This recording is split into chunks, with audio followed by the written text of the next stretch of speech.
Welcoming back to Grace St. Luke's a good friend of the parish and of mine, Reverend Sam Portaro. Sam comes to us from Chicago, where he lives with his partner, Chris, who also joined us this weekend. We've had a great time with both of them. Sam is always enjoyable. We've discovered that he's even more enjoyable when Chris joins him. So please come back, Chris. Chris is a retired school teacher.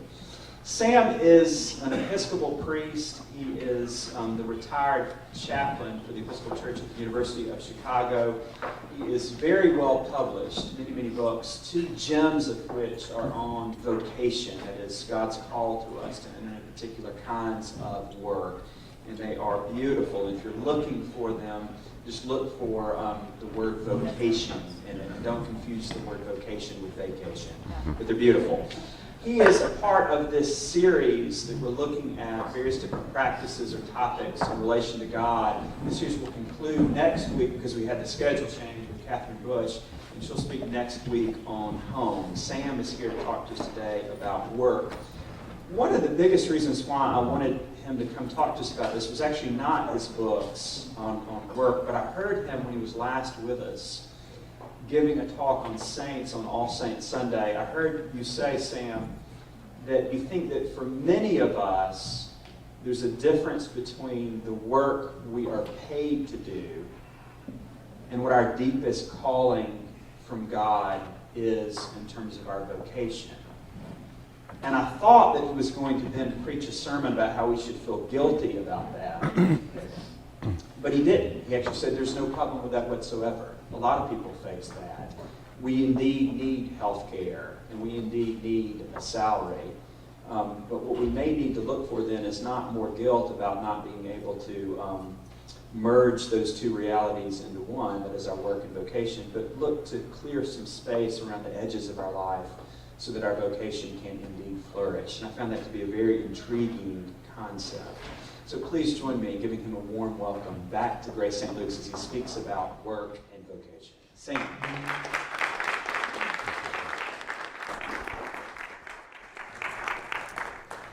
It's a delight to be back with you and to be part of this series, and I hope to do a little bit to sort of demystify the word vocation.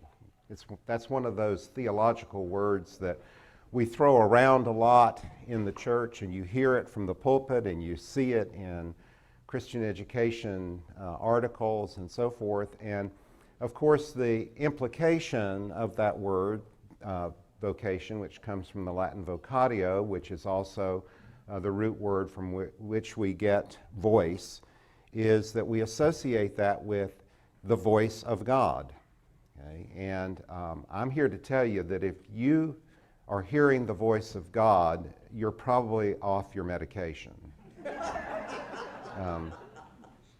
There are very few people, even in the lineage of saints, who can claim to have heard the voice of God, and most of them were operating without the benefit of medication.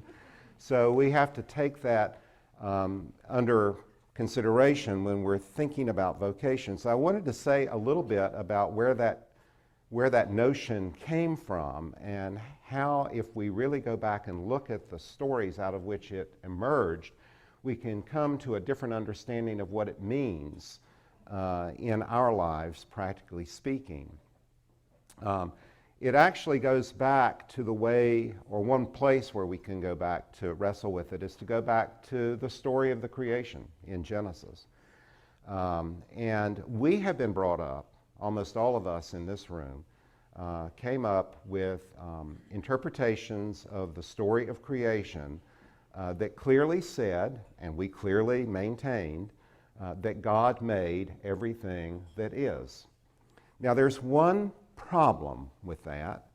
Actually, there are two. One problem is that if we, since we can only talk about God in human terms, that's the only way we can wrap our heads around the concept of the unknowable. Since we put God or framed God in human terms, when we talk about things that are made, we are thinking in terms of manipulation, manual stuff. You know, it's God takes the earth, the clay, and makes Adam out of it like a potter would make a pot. Those are the images that we carry. Now, just as scholarship continues to go back into the biblical stories and the biblical languages to give us understandings that have grown through our own experience as humans, we Christians know that we have moved in our biblical scholarship. We've moved from the King James translations, which were cast in Tudor language for the British people who lived, or the English-speaking people who lived in the 16th and 17th centuries. We now have those texts in modern English, and when we read those texts in the modern English, we learn that words change. They don't really change meanings, it's just that our language evolves. And for example, in the old prayer book service, hear these comfortable words. You know, that phrase, comfortable words, do you remember that? Those of you remember the 1928 are still probably in the Rite One service. Well, the word comfortable does not mean today what it meant when that book was first put together. Today, when we think of comfortable, we think of couches, you know, extra padding in the car seat, okay? But the word comfortable in the Tudor usage meant strengthening. See the difference? And so now when we read it in modern English, we would say, hear these strengthening words, these encouraging words, okay? So we go back and we translate the scriptures out of those original languages. And I want to tell you that while we're doing that as Christians, other faith communities are doing that too. And the Jews they're continually revisiting the Hebrew scriptures.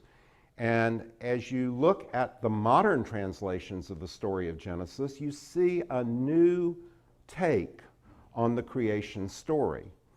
And in the newer translations of the original Hebrew, God doesn't make anything. In fact, you get a little bit more insight into how the concept of vocatio, vocation, voice, fits into the picture. Because what the newer Jewish translations of the Hebrew scriptures say is that God says the creation into being. Okay? Hear the difference? God speaks the creation into being. So God says, let there be light. Okay? Let there be water. Let there be various elements. And it's even more detailed than that. Interestingly, God stops saying, let there be, at a certain point, and says, let earth bring forth. Okay? So God says, let the basics be, the essential elements. Earth, air, water. Let those things be. And then after those things come into being, let them be means let them grow. Let them grow. That's different than making something, okay? It's like the difference between making an artificial flower out of crepe paper, okay, and planting a seed and encouraging the conditions that allow it to be a plant, okay? And so in the newer translations, we see that God doesn't manipulate the creation. God says, let it be. Let it grow into what it's going to be. Okay? And so after the essential elements are said into being, the next dimension is let the earth bring forth. Or it says let the waters be gathered in one place. Let them be. So when the waters come into their integrity, you know, when they get their act together and understand who they are, they realize that they've got to get their act together and cooperate so land can be distinguished from water. And so you see that the whole notion of creation, it suddenly becomes cooperative. It becomes communal. Okay? So the basics are laid down. And then as those basics are allowed to be, they configure themselves out of their own integrity and their own cooperation into identifiable entities. And then it says, let the earth bring forth plant life and seed so that plant life can continue from generation to generation. Okay?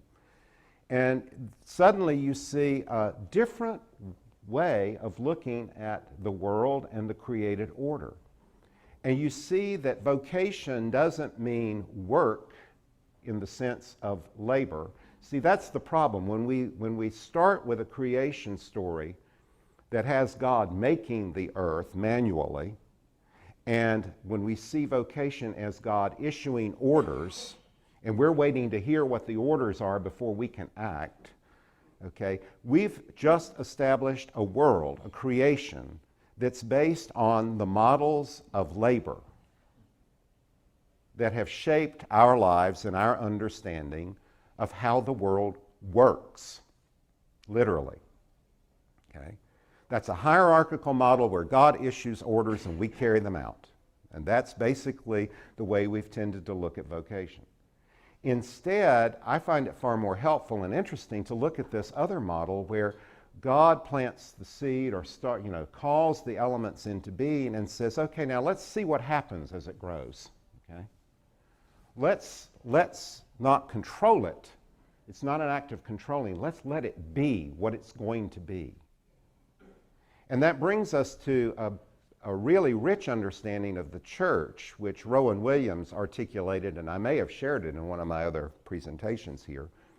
But Rowan Williams, addressing a group of seminarians very early in his years as Archbishop of Canterbury, he says that the church is a space set aside by God in Christ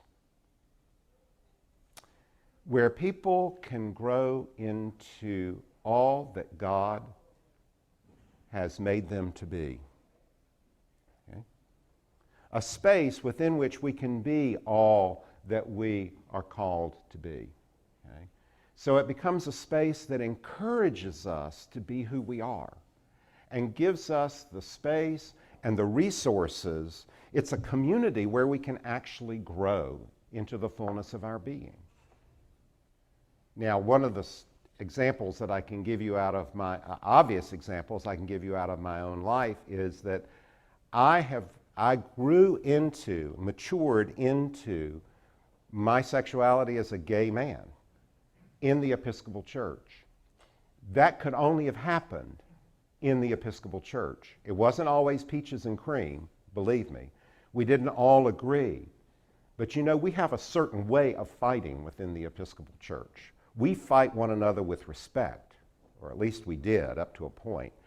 And we would, in the period when we were wrestling with these things, we were all wrestling with it.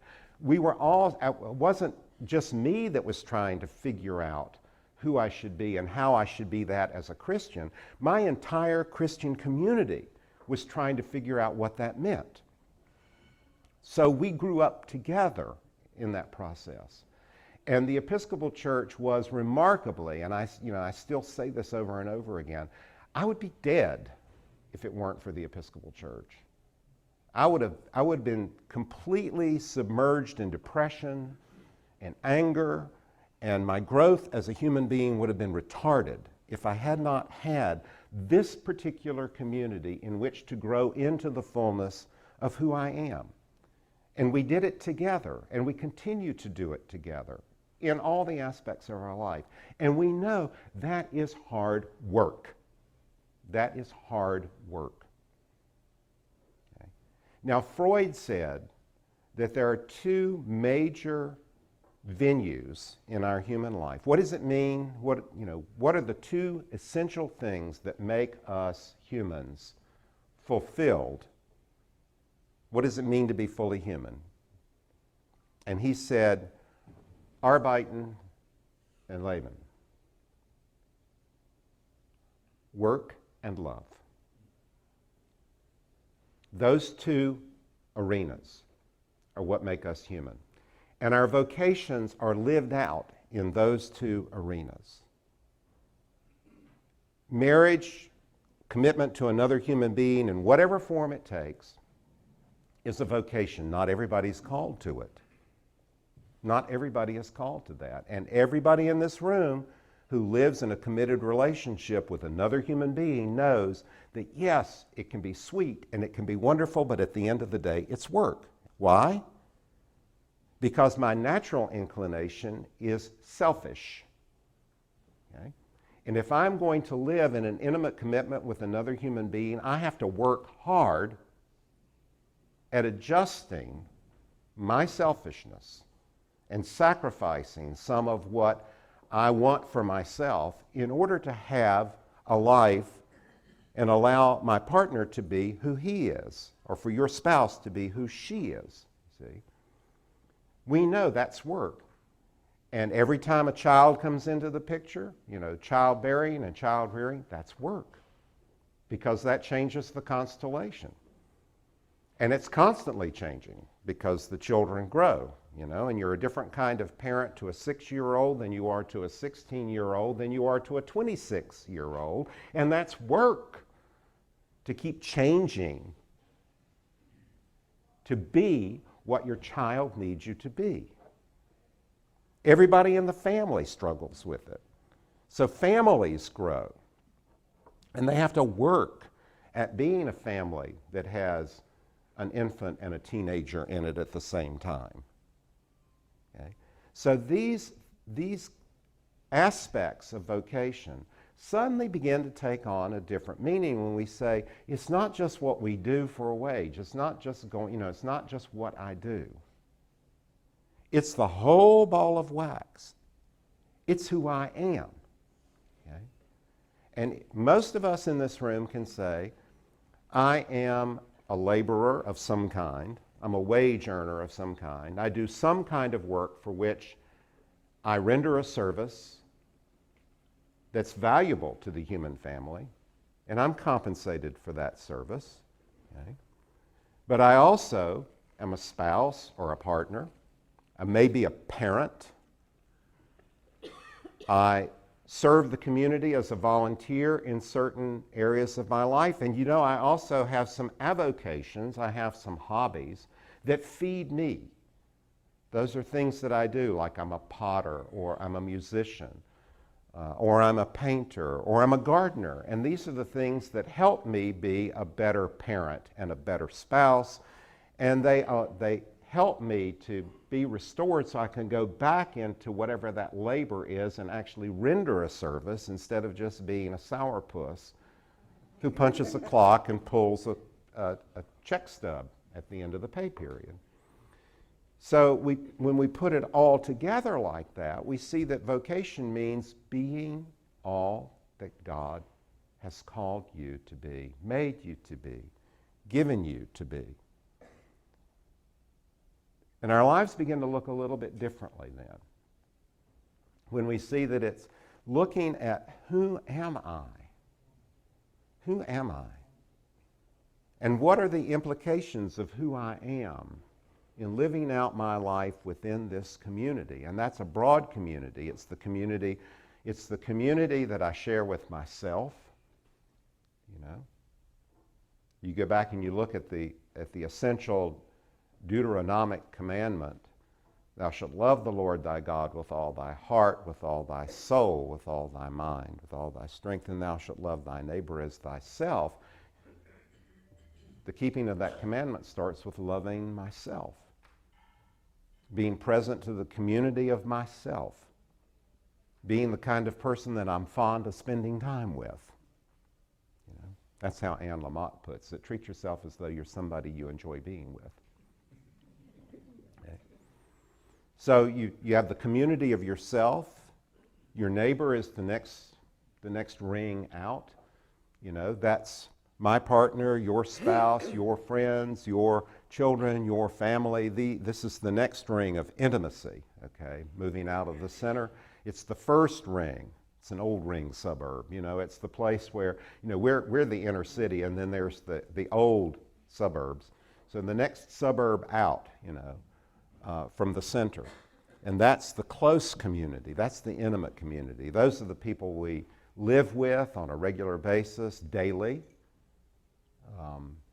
and the people that really form our inner circle. You see how the images fit? You know, we use the language, that's our inner circle. But we individuals and our inner circles are set within a larger context, and that context is explosively large now because, you know, our grandparents didn't even know what was on the other side of the county line because they never went any further than the county seat where they bought their groceries and took their grain to be ground, you know, got their cornmeal. They were more self-sufficient. Their rings were a lot more compact and tighter. And now we have Facebook friends in Lithuania, and we've got phones in our pockets that allow us to talk to family members that are over in Sochi, Russia right now. You know, if you've got a relative over at the Olympics, you can just take that phone out of your pocket and dial, and it's almost a direct number. You don't even have to dial all those international codes in. All you have to do is just dial that simple number, and it goes straight across, and you're in connection with them. You know, and if you got Skype or FaceTime, you can actually see their faces on there. That's a very, you know, that's kind of scary when you think of how large that next ring out is. You know, compared to the people who wrote the scriptures, you know, we live in an eternity. I mean, the world we live in would look like eternity to them, the people who wrote those scriptures, because their worlds were circumscribed. They weren't even going to grow until the trade routes grew. Okay? So even Jesus, in his human dimensions, could not have conceived of the world as we know it today. Okay? And who knows? I mean, we've sent people out into the firmament. I mean, beyond the firmament. We've sent people out into space. Okay, so you see how our world has expanded and how our sense of self has expanded. What does it mean to be human? What does it mean to be you in the midst of so large a creation? But to me, it seems a lot more manageable when I look at it in those terms, because I have a single point of reference, and that's me and my relationship with God. And so I'm constantly looking at my gifts and saying, okay, what am I able to do? What do I have it within me to do today?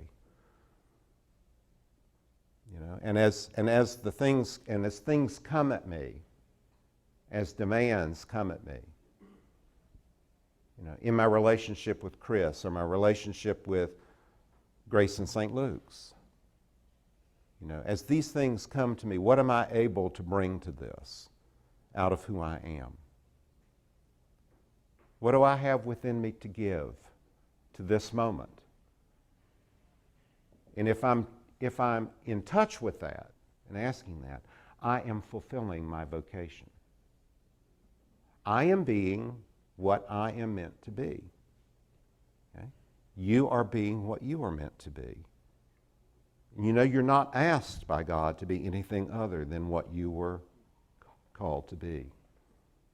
If God had wanted you to be a rabbit, you'd be a rabbit, okay? But God obviously had need of something more than rabbits, and so we're here. And we're encouraged and allowed. That's the blessing, that's the grace. It's a grace and it's a curse. We're encouraged and we're allowed to be all that we can be. The struggle is we have to figure that out. You know, that's the curse side of it. It's the freedom. We can be all that we can be. And we know that there's a positive side to that and there's a negative side to that. Because we have it within ourselves to be a lot of things. I can be selfish, and I am sometimes. I can be mean, and I have been, and I will be again. I know that. That's human nature. Okay? I can be lazy. I have been, and I will be again. Okay? Those are the things I have to be on guard about in those moments when life comes at me. And I have to say, what do I have it in me to be? Each one of us in this room, we have it within us to be murderous. We have it within us. I have enough anger in me to do something rash. I could be mad enough at somebody to punch him in the face, and that could end very badly. As it had, as it did for somebody in the city of Chicago who got into a fight one night on the corner just south of our apartment and one man punched another one in the face, and the one who got punched hit his head on the curb and died instantly. Okay? But we have it within us to be murderous. That was unpremeditated murder, but by biblical standards, by anybody's standards, that's still murder because it was one human taking another human's life. So we have it within us to be a lot of things. Okay? Our vocation, our work, consists in wrestling with all of that. It's a big responsibility, but like I said, we're not asked to do anything more than that. See? How can I handle this moment? Whether it's a moment when I'm at enmity and in an argument with another person, or whether it's in a moment when I've been interrupted.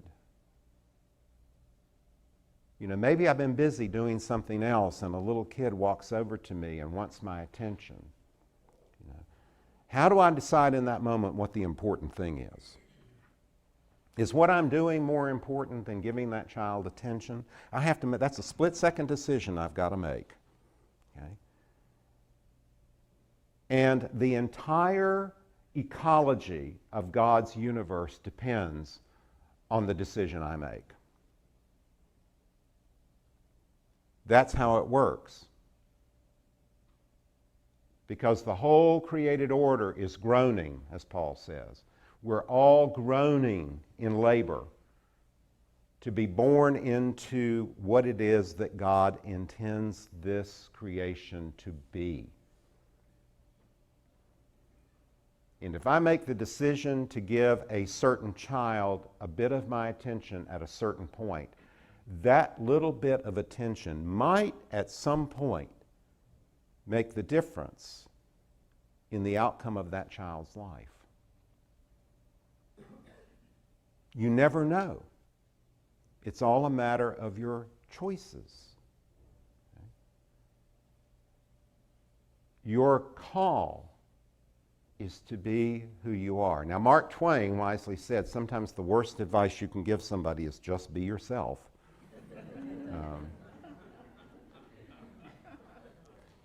And he's right. That's not always wise advice, okay?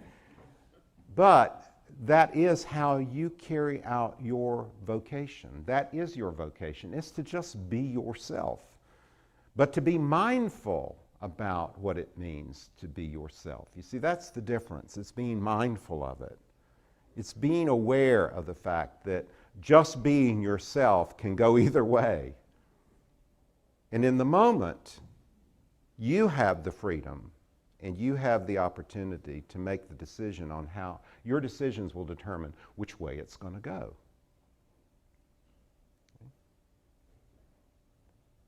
And you really don't know.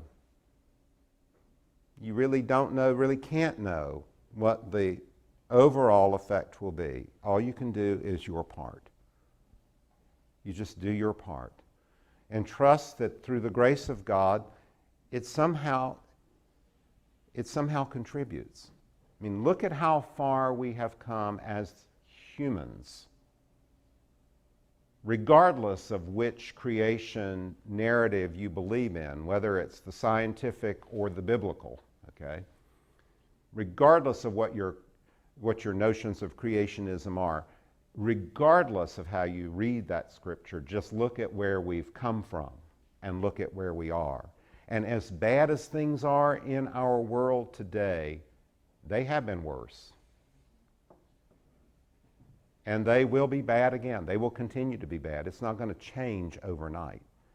All we can do is to be all that we are made to be, called to be, and hope that somehow in the vast plan, in the vast realm of time and eternity, we're going to keep practicing this thing and practicing this thing and practicing this thing until we eventually get it right. You'll make a little bit of the contribution. I'll make a little bit of the contribution. Grace and St. Luke's will make a little contribution. Memphis will make a little contribution. Tennessee, the United States, the Western Hemisphere. You know, and as the world changes and we become more and more aware of, you know, just go back to that creation story. Must have been a really strange morning when Earth suddenly realized that it was one thing and water, you know, Earth says, oh, I'm not water. You know, I must be something different. You know. Kind of like the morning that Adam woke up and Eve was there, you know. And he says, I got a pain in my side. But she's not like me, you know. And the minute that this other thing enters into the picture, the minute the other comes into the picture, that's when the trouble begins, you know. Because, you know, up until that point, it's been all about me. Up until the waters and the earth separated, it was all about one. And now there are two of us that we have to contend with and think about. And so our life's work is really living into all that we can be. All that we can be. And wrestling with what that means. What do I need to be in this moment? God, what do you need me to be in this moment?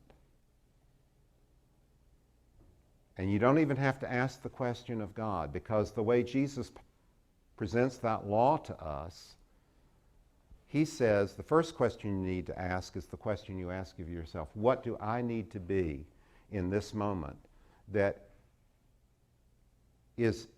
shows integrity? What can I be? What should I be? What am I in this moment? What am I capable of? What can I do in this moment that will be fulfilling for me? Okay.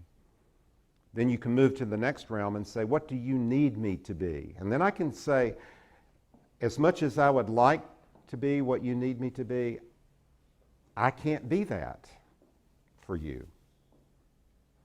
And I suspect most of us have had to say that to somebody. Clergy have to say that a lot. You know, people turn to us and they say, I need you to be, you know, and I have to say, I can't be that for you. I can't be that.